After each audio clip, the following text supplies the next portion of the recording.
Hey, what's up, everybody? BDL44 coming at you with another video. All right, so James Harden did not report to the Philadelphia 76ers, even though he told everybody he was, apparently. But once they signed Kelly Oubre, we knew that was a whole nother game plan, and he hadn't said anything since then. You sign homie who takes homie's wife, girl rather, and turns him into his wife. You best believe it's going to be some new things on the table. If Daryl Morey doesn't do that, he probably does report. I'm just being honest.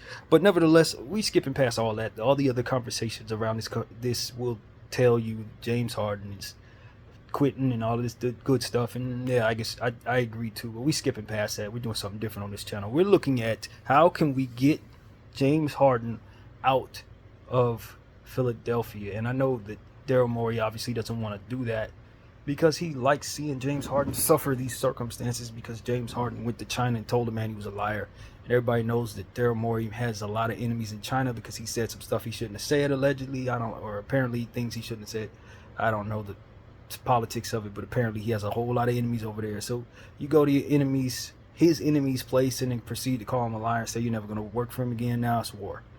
And so that's essentially how I'm looking at it. And so we transpire all of this.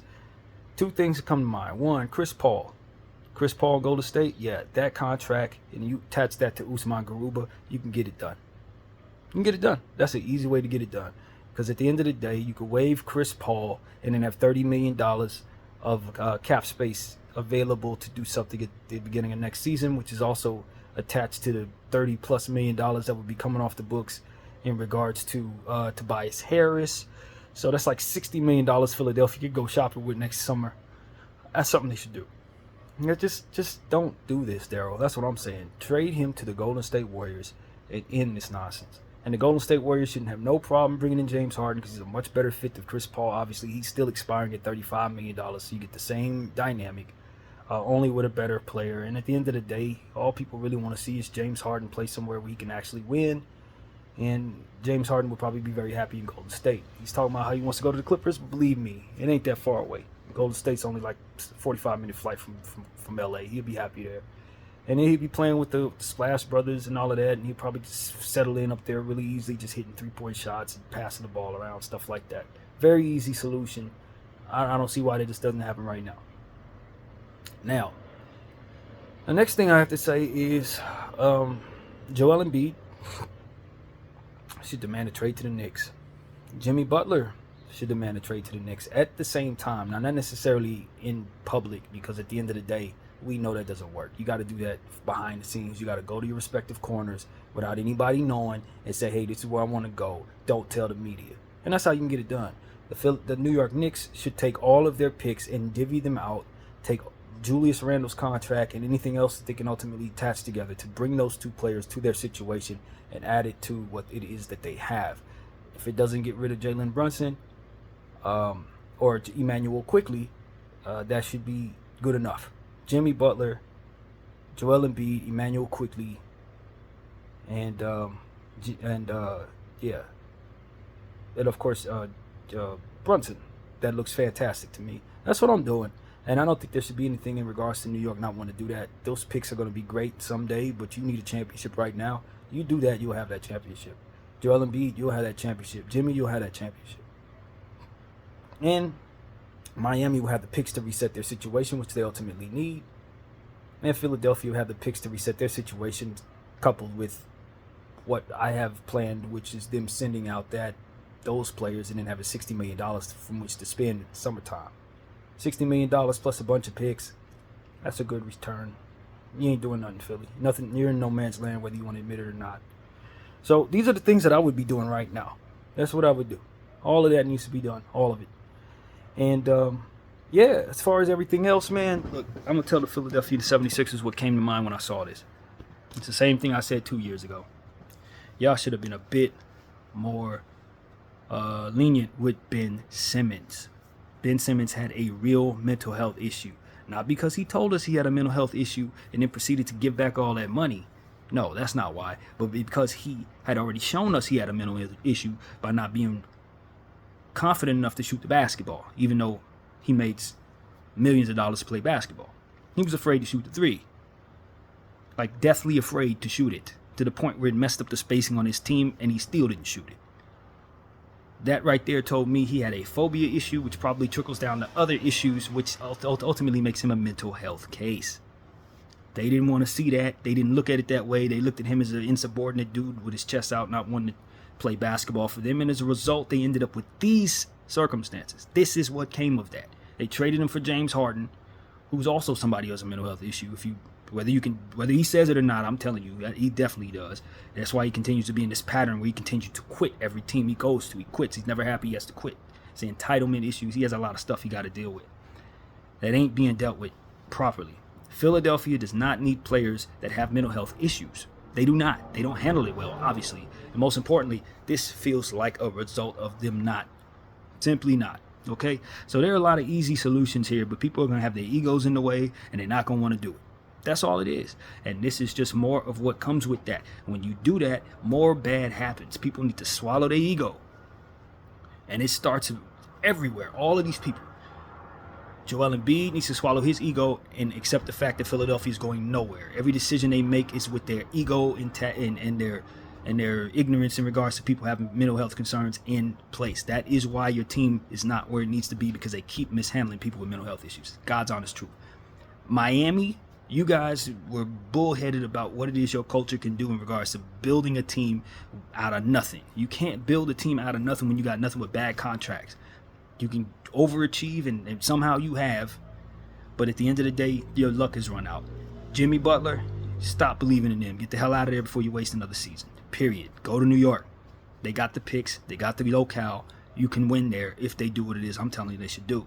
Joel Embiid, same thing. Your team, nah.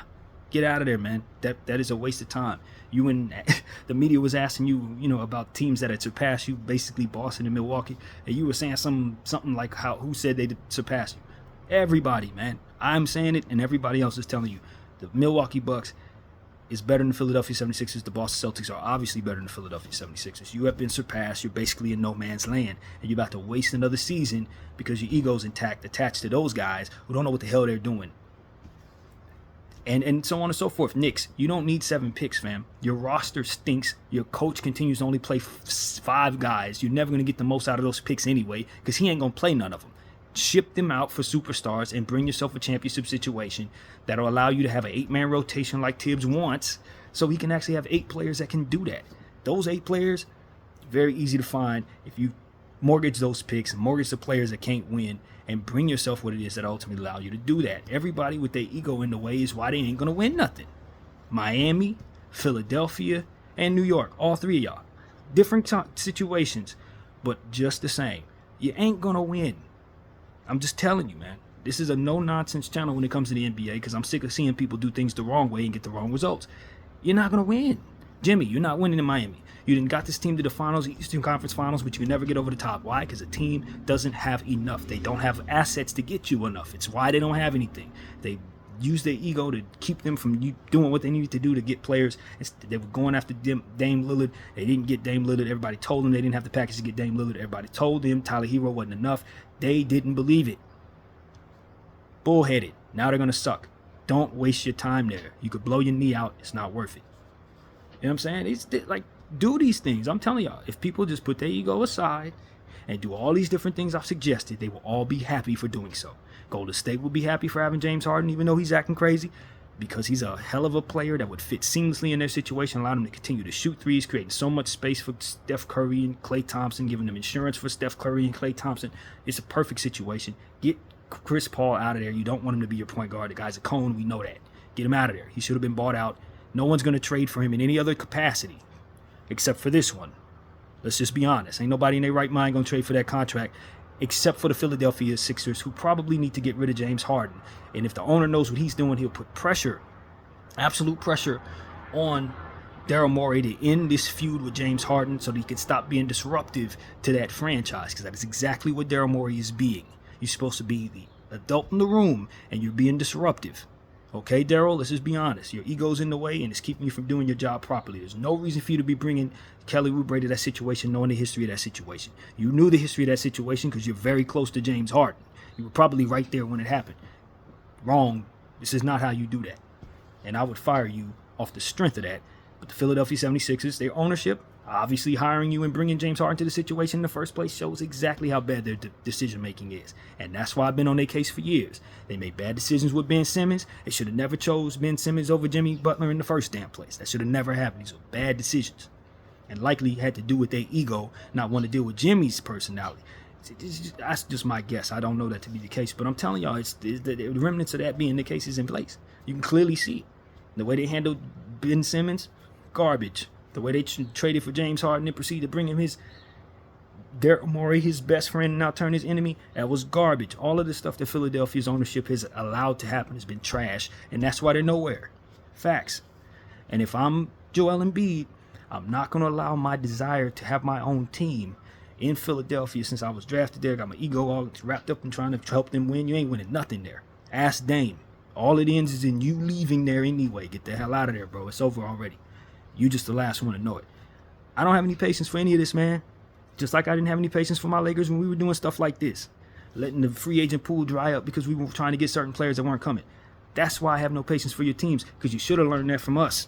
We did that years ago and we sucked for it. Okay? So that's why I'm sitting here saying, look, these are easy solutions. I see them all over the league. Everybody has easy solutions. They just got the ego in the way and they don't want to do them. But these are easy solutions. James Harden, for Chris Paul and Usman Garuba. That's it. If you don't want Garuba, swap him somewhere else. The point is to make the salary match. You bring back Chris Paul, you waive that immediately. You stretch that and give yourself the money, or you just run him out there as your backup point guard, maybe run him as your point guard in place of James Harden, move Tyrese Maxey to the 2 if whatever makes you feel better. I don't care. But what you need to do is move James Harden. And I can guarantee you, ain't a team in the league probably going to do this, except for the Golden State Warriors, who have something that nobody else wants in Chris Paul's contract. Y'all can do this deal with each other because ain't nobody else going to do deals with y'all. Easy. Easy peasy, fresh and squeezy. Get that out of there. And like I said, I personally think the New York Knicks are the perfect team for superstars to want to come and team up there. They got the big market, and they got a bunch of picks to make trades like that. You ain't going to want to go to Utah, who also has that equity. You ain't going to want to go to San Antonio, who also has that equity. And Boston's got their money wrapped up in other players, so they're not going to trade picks for superstars any further than they already have. But you do need to be able to compete with them, and the Knicks are a team that has the assets to do so, the demand upon their franchise to do so, and they're hoarding picks for no reason. No reason at all. Those picks can't do nothing for you. You need to trade those picks, trade Julius Randle, trade a bunch of stuff that you have that ain't winning. RJ Barrett, get him to Miami, all that. Bring yourself Joel Embiid and Jimmy Butler, because they need to win, and they need to win right now. So these are the type of things that are very easy to see, man. If I were a GM of the Knicks, I'd already be on the phone with these people. If I was a GM of the Golden State Warriors, I'd already be on the phone with Philadelphia trying to get James Harden to get this Chris Paul contract up out of here. It's easy stuff, man. So that's what I'm saying to y'all, man. We ain't pulling no punches. We're thinking 7 steps ahead of everybody else right now, because at the end of the day, this is just garbage. The whole thing is garbage. Joel Embiid needs to get out of there. Jimmy Butler needs to get out of there. James Harden needs to get out of there. Chris Paul needs to be waived and brought down to about a $3 million contract. All this stuff is easy to see. People just doing stuff the wrong way, man. That's it. That's all I see there. And look, Philadelphia, if you can't tell that you keep bringing yourself players that don't think like the rest of everybody else, I don't know what to tell you, man. I knew James Harden had issues when he flinched when, what's his name from the Boston Celtics, the old coach that used to coach the Houston Rockets, put his arms on James Harden, and James Harden flinched like this. I knew something wrong with James Harden right then and there. Something's wrong with James Harden, man. Stop acting like y'all don't know that. Ain't nobody gonna show up in a fat suit in a situation where he's been paid $200 million to play for a team. All of a sudden he wants to leave. Now he gonna show up in a fat suit. That boy ain't got it all. Stop acting like he gonna do what he's supposed to do. He ain't. Okay? He gonna keep this war going and drag the Philadelphia 76ers down with him, just like Daryl Morey. Okay? Enough. If the Philadelphia 76ers do not find a solution for this James Harden situation, the only solution they have is to fire Daryl Morey. That's it. That is your solution. It's not easy to replace a GM right away. We know that. But this is the solution you're going to find. Now, maybe do you get lucky and somebody else wants to trade for James Harden? You know what I'm saying? Maybe you want to take on the Clippers package. Like I said, the Clippers been picking up some young players that maybe Philadelphia should probably want. Combination of Kobe Brown, Terrence Mann. Hey, I like those players. And so should the Clippers. That's why they shouldn't give them up. So, like I said, if I'm with James Harden doing this, nah, nobody should want James Harden except for a team that needs to get rid of salary. That's it. And the only team I can think of that has $30 million worth of salary that needs to come off their books is the Golden State Warriors and that Chris Paul contract. That's it. There may be others, but I can't think of none that would have the cachet that would make it make sense for you to trade James Harden. At least you know you're bringing in a Hall of Famer, Chris Paul. In any other situation like that, you're going to be bringing in, somebody that's not of that level, who's overpaid and ain't going to help you. Not to say that Chris Paul's going to do a lot of helping, but hey, it's still Chris Paul at the end of the day. And he can do a lot more good with Joel Embiid than he can next to Steph Curry, who plays the same position he does, which is absolutely absurd. So these are the type of things I'm looking at like, man, y'all team's incomplete. Y'all ain't going to beat teams like the Lakers. You ain't going to beat teams like Milwaukee. You ain't going to beat the Boston Celtics. You ain't even going to beat the Indiana Pacers. I'm telling you, a lot of y'all, nah, it's not going to work out. Philadelphia. You can start the season like you don't have problems. But I'm telling you, Joel Embiid has a place to go. It's just up to him to choose to go there. He can go. He don't have to stay with you. It's not going to be a situation where the reigning MVP is going to have a situation where teams aren't going to want him. The Houston Rockets should be willing to make a trade for him. And I saw he had a red October hoodie, beanie on. The first thing that came to mind is he should be following in Hakeem Olajuwon's footsteps in Houston, where they have a history of fantastic centers. I've been saying this for about 2 years now. He has a place in Houston, and they got all the assets to trade for him. Everything. So that should be something you should be considering if Daryl Morey, has his head on straight, and Joel Embiid has his head on straight. It shouldn't be hard to move Joel Embiid for a fantastic package.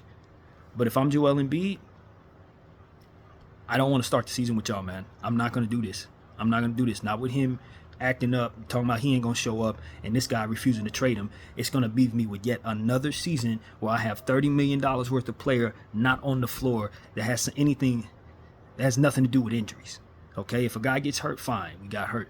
But y'all doing more dumb stuff, wasting another season of this man's career. And I'm telling you, just because he loves Philadelphia enough to put up with it does not mean that someone like myself ain't going to get on this channel and tell y'all that he needs to be liberated from y'all nonsense. He needs to be liberated from your nonsense. Because if he blows a knee, I have not forgotten his injury history, Joel Embiid. If he blows a knee, it's no guarantee he comes back the same player.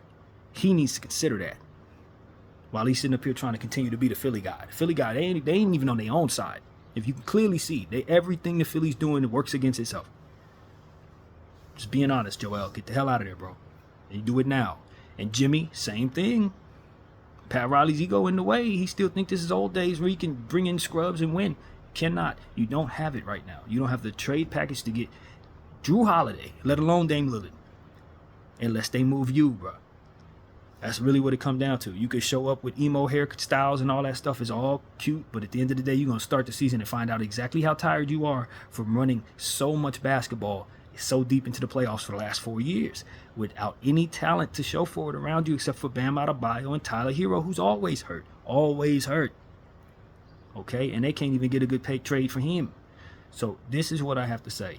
As I've told y'all, the Tyler Hero piece, his value is brought down by the fact that everybody knows that the rest of what Miami has doesn't have any value. So by default, that brings down the value of Tyler Hero. I keep telling people, Tyler Hero is not a bad player. He's a very good player. But because I know you don't have nothing, I'm not paying value for what he is. That's the problem that the Miami Heat have run into. That's the conversation that's not being had. His value ain't his value. His value is being weighed against the fact that Miami doesn't have anything else to trade. So I'm not paying real value for that. That's what's happening to you, Miami. Y'all mismanage your assets so much that the assets you have ain't worth what they're supposed to be worth. Keep telling y'all the market speaks this way, and y'all don't seem to be able to read it properly. That's why you keep bringing yourself the wrong players. Yo, Matt Barnes, I gotta say something, man. I saw your post yesterday, and I commented on it. Essentially, what you were saying is you were upset because the Boston Celtics brought in Wenyen Gabriel instead of older player that you feel has proven themselves who can do it. Brother, the market will not allow them to do that. This is not about them not trusting or believing that old guys can succeed. This is about you guys. When you get to a certain age, you are not as valuable, man. The market will not respond well to them acquiring you and then trying to retrade you, as to which they will need to. You see what's going on in Miami? Kevin Love, Kyle Lowry. These pieces are worth nothing, bro. You can't trade him for nothing. And as a result, as we just said, Tyler Hero's value gets decreased by the fact that those players are there not worth a damn. Thus, I can't trade nothing with you that otherwise I would want. I can't make a trade. So if you keep bringing yourselves the Blake Griffins, you keep bringing yourselves the guys that are about to retire, you find out that they become negative assets in the class of these NBA teams. It's not good, bro. I understand what you're saying because you want to see your buddies continue to extend their careers, but the reality is there's a whole market to be accounted for, and these dudes ain't worth a damn. They're worth nothing, fam. Okay? And when you start giving away assets to attach to these guys to get them off your team, or mismanaging these assets by putting 6 and 7 picks to them like the Milwaukee Bucks did, Jay Crowder, you start losing assets, man. You lose value doing that. It ain't about, do I want to let these guys come on? Hell no. A guy like Wenyen Gabriel can come in at 25 years old, play up his value, and I can actually trade him for something. A guy, if you want to come back and return to the NBA, Matt Barnes, you're not worth any of that, bro. I can't trade you for nothing. Even if you prove yourself to be very good, ain't nobody going to take you on because they know you about to drop in value as soon as you get here. I can't do it. If I'm a GM and I'm an owner, I cannot do this. So that needs to be understood. Matt Barnes is looking at this absolutely backwards, and he's not taking into account the market itself. Not the team, the market. If I bring myself a negative asset, it decreases the value in everything else I have, and thus makes my team not as valuable, and I can't make trades for Dame. I can't make trades for Joel. I can't make trades for all these guys that I'm ultimately going to want. And that's bad for me. And these old players need to start understanding the market a lot better so that they stop asking for things that the NBA can't bring them. James Harden, same thing, bro. I'm not going to give you what you want every time you want it. I'm not going to pay you $35 million, fam. That was the problem. Everybody's looking at James Harden and saying James Harden was lied to. He was told that he was going to be able to make this and this or that amount. But James Harden ain't played that level of basketball to be making that kind of amount. It's a bad market decision to pay him that. That's the elephant in the room. Ain't nobody lied to you, bro. Your value changed based on your performance, based on you continue to do this. Leaving teams, getting kicked out, putting on fat suits and demanding out. You decrease your value doing this, coupled with natural aging process, coupled with you not playing no defense, coupled with you disappearing in the playoffs. It decreases your value. You're not worth what you were 2 years ago. So I can't keep that promise and be good to myself as a team, bro. This is what needs to be understood. The market itself, it's not emotional. It's math. And if you can't play at a certain level, it is bad math for me to pay you a certain level. And what James Harden is asking for is absolutely horrible for the market. He would be untradeable. He would be hard to build a team around him. And they got a whole Joel Embiid and Tyrese Maxey to consider.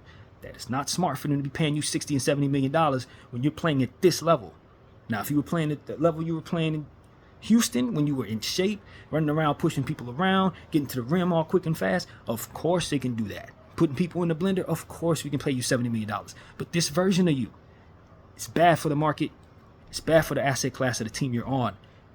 You can't make that money, bro. You can make 35 for one more year. After that, based on what you're doing, you are a $9 million guy at best. And that is something you're going to have to understand has nothing to do with Daryl Morey, ain't got nothing to do with the owner, ain't got nothing to do with nothing, but just the natural process of you aging and how that is reflected in the market.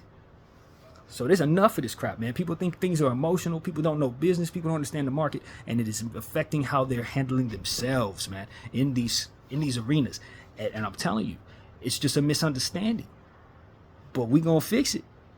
Because I speak that market language when it comes to the NBA. I know exactly what I'm looking at. And I'm telling y'all, bringing in old men is worthless. It don't do nothing for me. You're going to get on the floor and likely get hurt, getting pushed around by young players that are continuing to flush into the league by the second. More and more young guys. More and more guys you got to deal with from 82 games, 81 games. You only going to play 50 games, and at the level that I'm paying you at, you're going to have to play at a much higher level than what you expected to play at. I can't take that chance. If I'm a GM or I'm an owner, if I know what I'm doing, I'm definitely not going to. So there needs to be a class for that, for all NBA players, so that they can stop doing the stuff that these guys in this generation have been doing. It's what LeBron James has come to understand since becoming a Laker, bringing himself all types of older guys just to make himself feel better about playing with old guys, only to find out you can't trade them for nothing. Can't do nothing with them, and they're not down there to help you at the end of the day, thus making it that you are responsible for playing more, which then leads to you having more injury issues because it's a very long schedule. And at the end of the day, one body can't necessarily go up against all these young talent every single day playing 42 minutes a game. It's the same thing I'm saying about the New York Knicks. Thibodeau is bad for your team because you got all these players that need to develop, but he wants to play 5 guys 40 minutes a game for 81 games a season. So guys like Quickly don't develop properly, Grimes doesn't develop properly, and whatever the hell you're hoarding ain't going to develop properly so long as you have a coach in place that wants to do that. Turn those picks into the players that he can use in a decreased amount, like a Denver Nuggets 7-man rotation at a high enough level so that you can make sense of Thibodeau. Because it don't make no sense to have a coach doing this when you got all the assets you got and all the players you got. He only want to play 5 of them. They're decreasing in value by the second because he ain't playing them up to the value that they can. Either he needs to go, or you need to bring him his guy Jimmy Butler, bring him Joel Embiid, and he can run them into the ground. Does that make more sense? So I'm telling you, some of these teams just don't understand what it is they have versus what it is they need to do with what it is they have. And it ain't working for them. And that's why they're not winning nothing. Teams like the Cleveland Cavaliers, dead backwards. You gave a good third of your cap to 2 role players that are not even half that level, man. A Philadelphia role player, I forgot his name, George Niang, gave him like $20 million.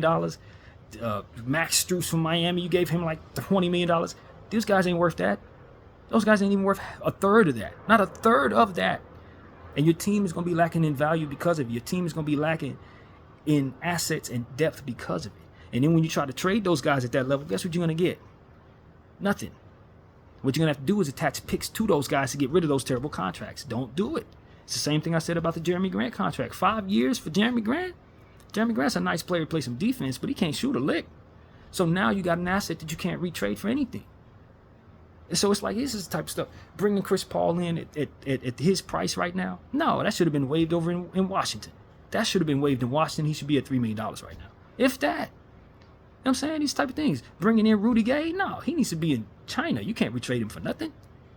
See what I'm saying? It's just a bunch of stuff teams are doing. As a result, they're not good enough to win a championship because of these moves. Because of these moves. And because of the misunderstanding of the players on these teams, they're going to sit there, wear themselves down, thinking they got a chance to win a championship, only to get knocked off by teams that are not making these mistakes. It's what's going to happen. So that's why y'all follow me, because you know I understand this stuff. At the end of the day, a good portion of the league does not. And that's why they're not as good as they need to be, despite having these sky-high expectations for themselves. You're just one body, Joel. You cannot do this by yourself. And the Philadelphia 76ers are not respecting that by continuing to bring themselves mental health cases that they don't respect, our mental health cases, expecting them to play the way they're supposed to, and as a result, waging war against these guys when they don't behave the way they're supposed to. This is what's happening there. Get out of there. BDR44, I thank you all for watching. I'm out.